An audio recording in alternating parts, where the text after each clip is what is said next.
Jin-woo stood on the balcony of a safe house in Tokyo, staring at the city lights bleeding into the night sky. 48 hours since Isabella had taken his family. 48 hours since his entire world had fractured into pieces he didn't know how to put back together. His phone buzzed. Another message from Isabella. "Have you made your decision?" He hadn't responded to any of her previous messages, hadn't answered her calls, hadn't engaged with the ultimatum she'd laid at his feet like a guillotine waiting to drop. Behind him, the door opened. Chen-wei walked in, his arm in a sling, his face bruised but alive. The snipers at the safe house hadn't killed him. They'd left him alive to deliver a message. Jin-woo's uncle's message. This is what mercy looks like. Next time, there won't be any. "Boss, we have a location," Chen-wei said quietly. Jin-woo didn't turn around. "Where?" "Vancouver. Waterfront property. Registered to one of Isabella's shell corporations. 24-hour security. Cameras everywhere. She's not hiding them. She's daring you to try something." "How reliable is this intel?" 100%. "I have eyes on the property right now. Visual confirmation. Arya and the baby are there." Jin-woo's hands gripped the balcony rail so tight his knuckles went white. "Are they safe? Are they hurt?" "They look fine. Healthy. The house is... It's nice, boss. Really nice. Better than anywhere she's been in the last 14 months. Isabella wasn't lying about that part. That doesn't make it right." "No," Chen-wei agreed. "It doesn't." Jin-woo finally turned to face his most trusted man. "If I go to war with Isabella's family, if I cross that line, what happens? Honestly, we probably lose. Her father controls half of Southeast Asia. He has connections we don't, resources we can't match. We'd be fighting a war on multiple fronts, your uncle behind us, Isabella's family in front of us, and the authorities closing in from all sides. Even if we survive, even if we somehow win, we'd lose everything we've built." "And if I accept her terms," Chen-wei was quiet for a moment, "then you marry her. You cement the alliance. Your empire becomes untouchable. You become one of the most powerful men in Asia, and your son grows up safe, protected, provided for. Just without you. That's not a choice. That's surrender. Maybe surrender is the smart play, boss. Maybe for the first time in your life, the smart play is to let go, to accept that you can't win every fight, to choose your son's safety over your own pride." Jin-woo stared at him. "You really believe that?" "I don't know what I believe anymore, but I know that kid deserves a father. And I know that every day you spend in this world is another day closer to the day someone puts a bullet in your head. Isabella might be manipulating you, but she's not wrong about that." Jin-woo walked back inside, pouring himself a drink he didn't want. His mind was racing through scenarios, through possibilities, through the chess game that had consumed his entire existence, and then he stopped. Just stopped.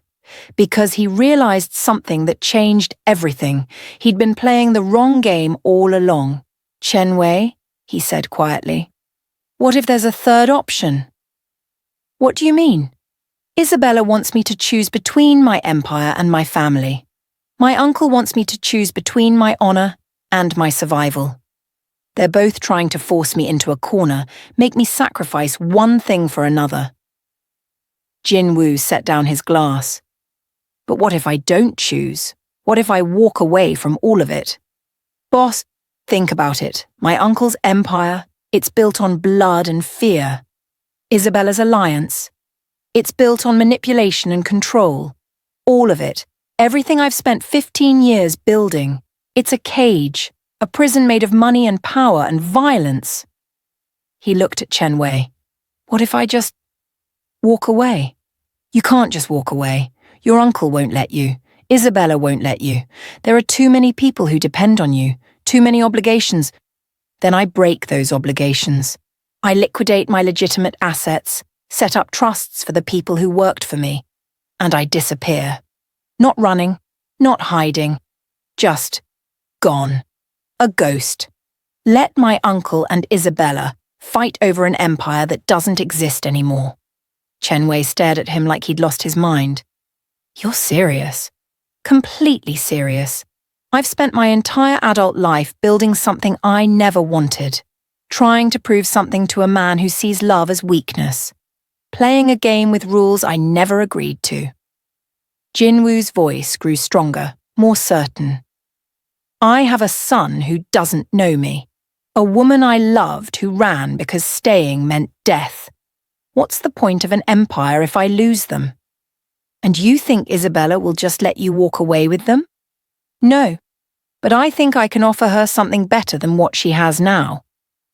What could possibly be better? Jin-woo smiled. Freedom. 3 days later, Jin-woo stood in front of the waterfront property in Vancouver alone and unarmed. The security guards watched him but didn't move to stop him. Isabella had given them orders to let him through.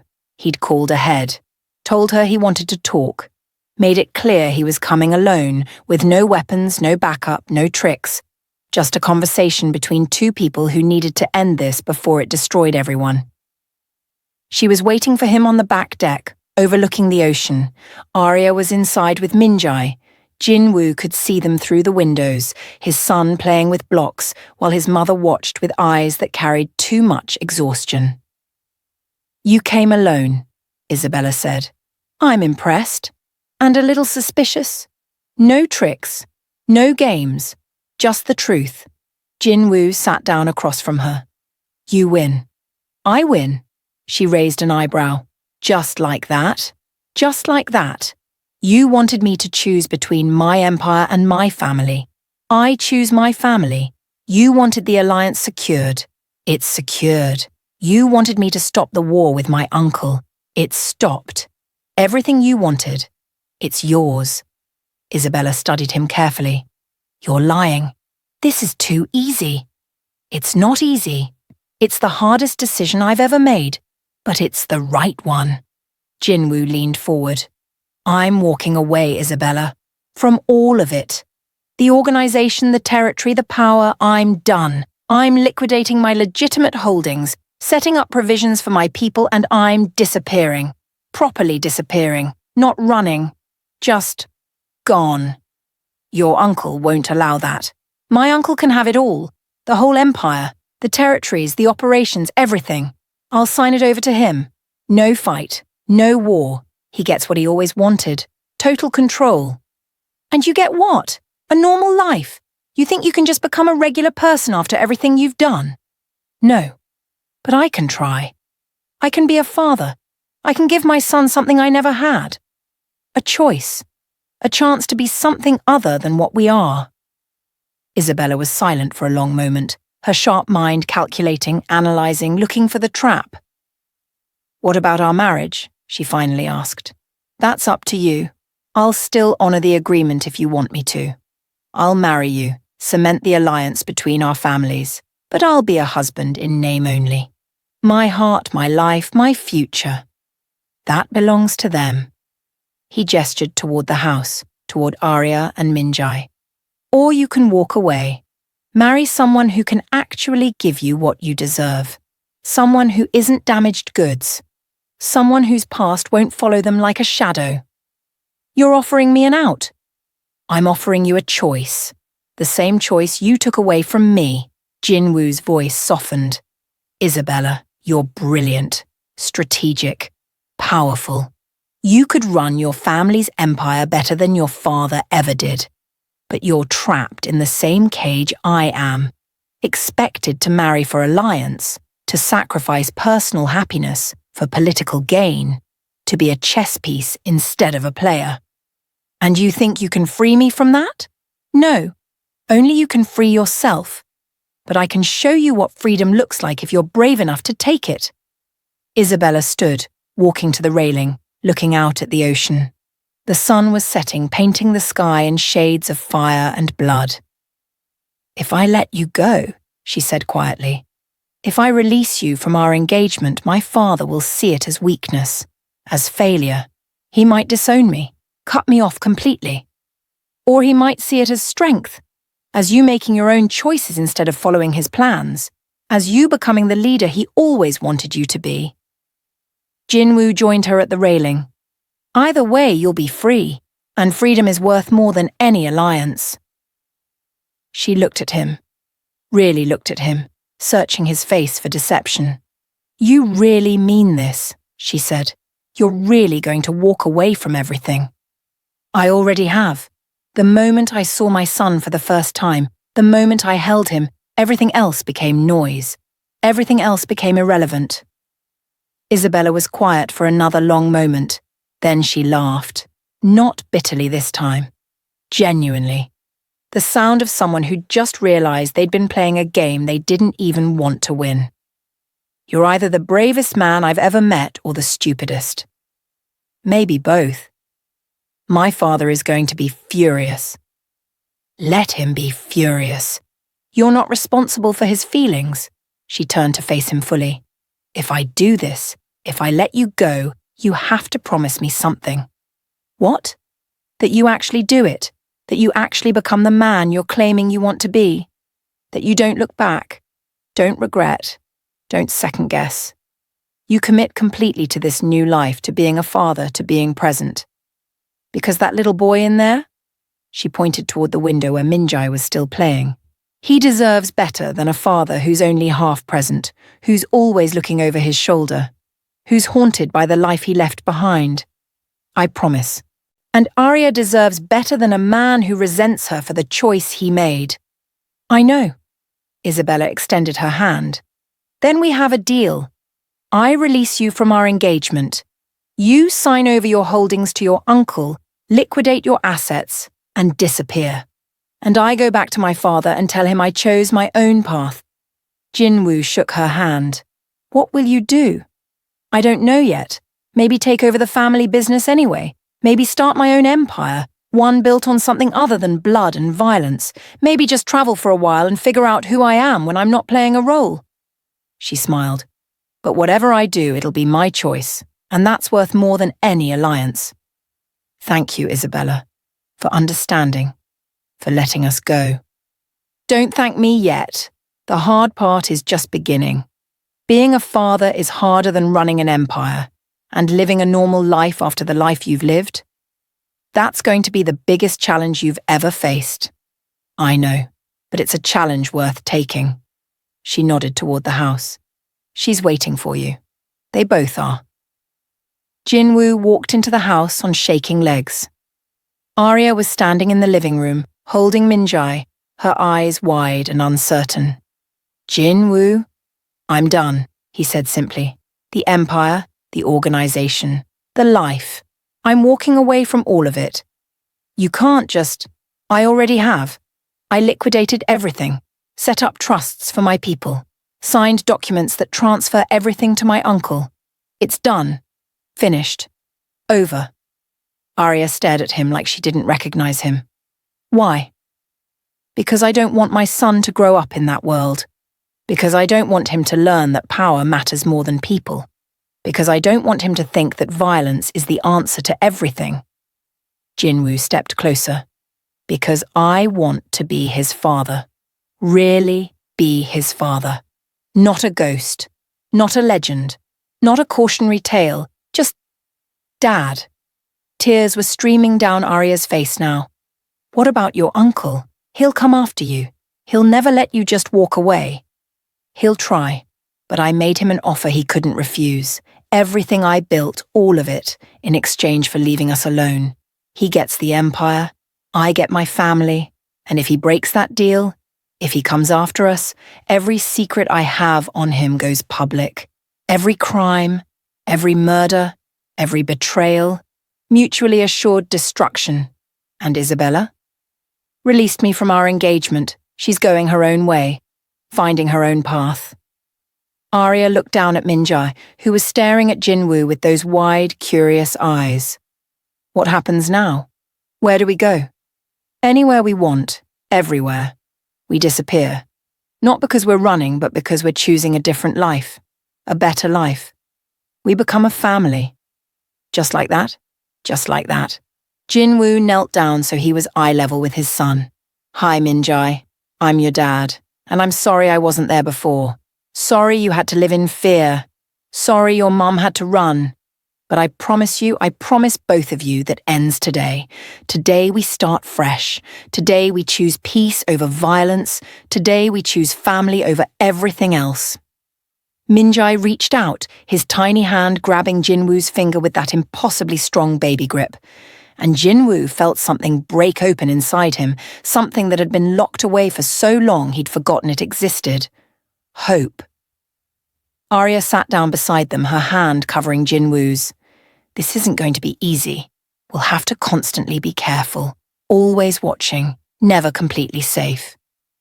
I know, but we'll be together, and that's what matters. Your uncle might come anyway. Isabella's father might retaliate. There are 100 things that could go wrong. There are, but there are also 100 things that could go right. Minjai's first steps, his first words, his first day of school, birthdays and holidays, and ordinary days that become extraordinary because we're experiencing them together. Jin-woo looked at her, really looked at her. I spent 15 years building an empire that meant nothing. I want to spend the rest of my life building something that means everything. What's that? A family, a real family. Not perfect, probably messy, definitely complicated. But ours. Arya leaned her head against his shoulder. Where do we start? Somewhere quiet, somewhere with good schools, somewhere Minjai can grow up without looking over his shoulder. New Zealand, maybe, or Norway, somewhere far enough away that our past can't easily follow. And what will you do? You've been a certain person your whole adult life. Who are you without that? I don't know yet, but I want to find out. Maybe I'll teach. Maybe I'll write. Maybe I'll just be a stay-at-home dad who embarrasses his son at school pickups. Jin-woo smiled. But whoever I become, I'll become it with you. Both of you. Minjai made a sound. Not quite a laugh, not quite a word, but something joyful and pure. He grabbed Jin-woo's nose with his chubby hand, squeezing hard enough to hurt, and both his parents laughed. It was the first time they'd laughed together in over a year. It felt like coming home. 6 months later. A small coastal town in New Zealand where the ocean met the mountains and the world felt impossibly big and impossibly safe all at once.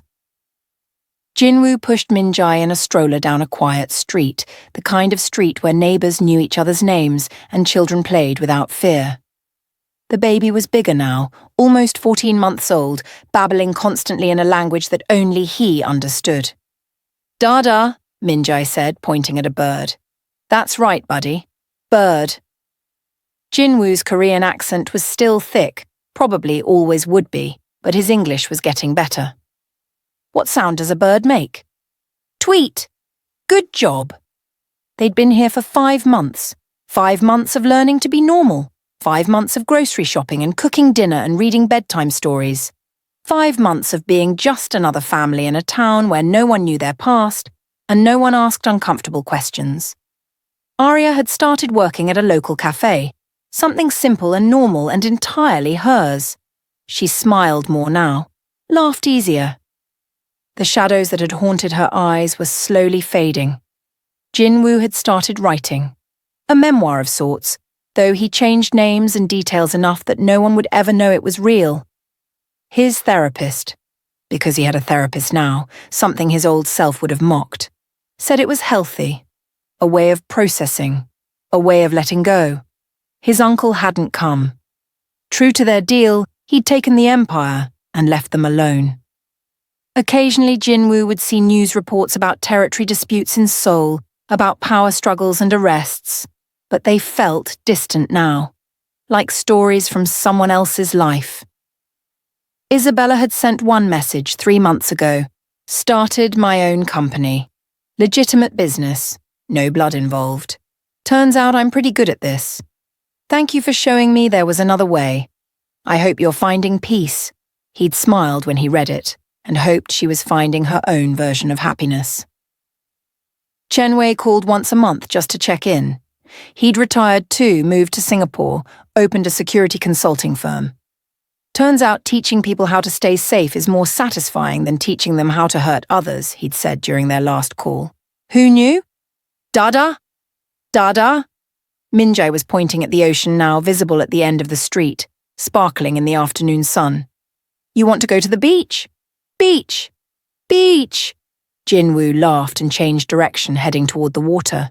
When they arrived, he lifted Minjae out of the stroller and set him down on the sand.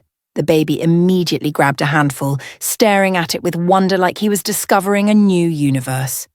Jin-woo sat beside him, letting the peace of the moment wash over him.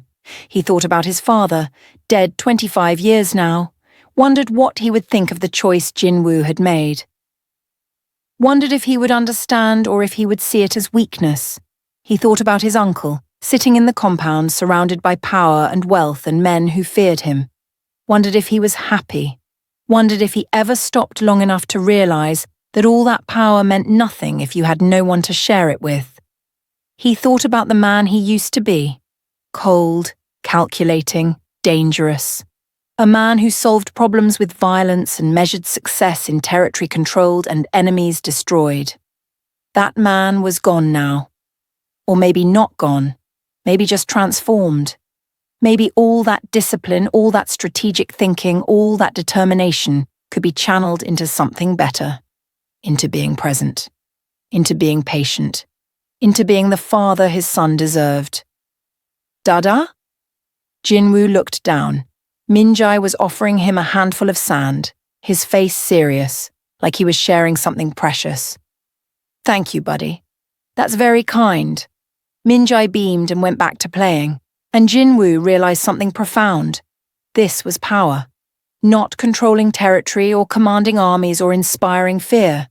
This moment, this choice, the power to walk away from violence, the power to choose peace over war, the power to say no more and mean it, the power to break cycles and change patterns and become something different than what you were taught to be.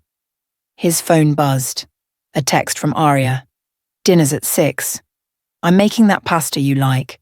Bring our little beach bum home before then. He smiled and texted back. On our way. Love you. Love you too. 3 words he never thought he'd say again.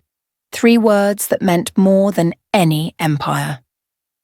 That evening, after Minjae was asleep, Jin-woo and Arya sat on their small porch, watching the stars emerge in the darkening sky. Do you miss it? She asked quietly. The power, the control, the life you had. Jin-woo was quiet for a moment, really thinking about the question. Sometimes, he admitted. Sometimes I miss the simplicity of it. The clear rules, the knowing exactly who I was, and what I was supposed to do. But then, Minjae laughs, or you smile, or we have a morning where nothing dramatic happens and we're just happy. And I realize I don't miss it at all. I miss who I thought I was, but I don't miss who I actually was. That's very wise. My therapist would be proud. She laughed, the sound carrying into the night. Who would have thought? The most feared man in Korea going to therapy. The most feared man in Korea was terrified of being a father. Turns out therapy helps with that. And? How's it going? The fatherhood thing? Terrifying. Exhausting. Completely overwhelming. He took her hand. And the best thing I've ever done. By far. They sat in comfortable silence for a while, listening to the ocean in the distance, the crickets in the garden, the peaceful sounds of a life lived without violence. Do you think he'll be okay? Arya asked. Minjae, growing up with parents who have the past we have. Do you think we can give him a normal life? I think normal is overrated, but I think we can give him something better. A life where he knows he's loved, where he knows his parents chose him over everything else, where he learns that the mistakes of the past don't have to define the future. Jin-woo squeezed her hand. And I think we can teach him something neither of us learned until too late. What's that? That real strength isn't about how much power you have, It's about having the courage to walk away from power when it's destroying you. That real courage isn't about facing your enemies. It's about facing yourself and choosing to be better. That real success isn't about how much you build. It's about what you're willing to sacrifice to protect what matters. Arya leaned her head against his shoulder. When did you become so philosophical? Somewhere between the second and third diaper change today. Nothing makes you contemplate existence like baby poop at 3 a.m. She laughed again, and Jin-woo thought about how much he loved that sound, how he'd spent 15 years in a world where laughter was rare and joy was weakness. How he'd almost lost this, how close he'd come to sacrificing everything that mattered for everything that didn't. Thank you, he said quietly. For what? For running, for protecting our son, for giving me a chance to be better, for not giving up on me even when you should have. Thank you for finding us, for walking away, for choosing us. She lifted her head to look at him, for showing me that happy endings are possible, even in stories that start with darkness. This isn't an ending, Jin-woo said. It's a beginning. Every day we wake up and choose this life, choose each other, choose peace. That's a new beginning. That's us rewriting the story. I like that. Rewriting the story. Me too. Inside the house, Min-jae made a sound in his sleep. Both parents tensed, waiting to see if he'd wake up. When he settled back into peaceful breathing, they relaxed. We should probably go to bed, Arya said. He'll be up at 6 a.m. demanding breakfast and entertainment. 5 more minutes. Just let me enjoy this. Enjoy what? This. Right now. This moment. This life. You. Our son sleeping safely inside. The fact that the most dangerous thing I'll face tomorrow is probably a dirty diaper. The fact that I get to wake up next to you and watch our son grow up and just be. Just exist without always calculating, always fighting, always surviving. Arya was quiet for a moment. Then she said, I love you, Jin-woo. Not the man you were, the man you are, the man you're becoming. I love you too. I always did, even when I thought I'd lost you forever. They sat there under the stars, two people who'd survived impossible odds, who'd walked through fire and come out the other side, who'd chosen love over power and peace over violence. And in that moment, Jin-woo understood something his uncle never would. Winning wasn't about control, it wasn't about dominance, it wasn't about building empires or commanding armies or inspiring fear. Winning was this quiet moment, this peaceful life, this family, this choice to be better, to do better, to break the cycles and create something new. This was victory, and it was sweeter than any power he'd ever held. Epilogue. 3 years later, Min-jae ran through the backyard of their small house, chasing a soccer ball with the intense focus of a 4-year-old on a mission. His parents watched from the porch, coffee in hand, smiling at his determination. He was bilingual now, speaking English and Korean with equal ease. He was smart, curious, kind. He had his father's eyes and his mother's smile, and a personality entirely his own. He knew his parents had complicated pasts. That's how they explained it when he asked why they didn't have grandparents who visited, or why they'd moved so far from where they were born. But he didn't know the details, wouldn't know them for years, maybe never. And that was okay, because Min-jae's story wasn't about where his parents came from. It was about where they chose to go. It was about the life they built for him, brick by brick, choice by choice. It was about breaking cycles and creating new patterns. It was about love being stronger than violence, about peace being braver than war, about walking away taking more courage than staying and fighting.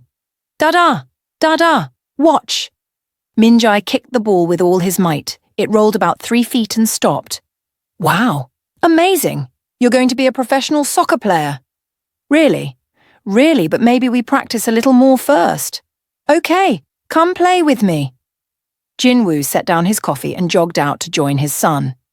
As he ran, as he played, as he laughed, He thought about the man he used to be. That man would have seen this as weakness. That man would have been ashamed. That man would have sacrificed this for power without a second thought. But that man was gone, and Jin-woo didn't miss him at all, because this life, this family, this choice, this was what strength really looked like. This was what winning actually meant. And as he chased his son through the backyard, as Arya called them in for lunch, as the sun shone down on their small piece of peace, Jin-woo knew with absolute certainty. He'd made the right choice. The only choice that mattered. The choice that saved them all. Here's the end. The most powerful move you can make isn't always the most obvious one. Sometimes real strength means walking away. Sometimes victory means choosing peace over war. Sometimes the bravest thing you can do is stop fighting and start living. Jin-woo traded an empire for a family and never looked back. Because he understood something that too many people learn too late. Power is temporary. Wealth is fleeting. But the moments you spend with the people you love, those last forever. What cycle do you need to break? What empire do you need to walk away from?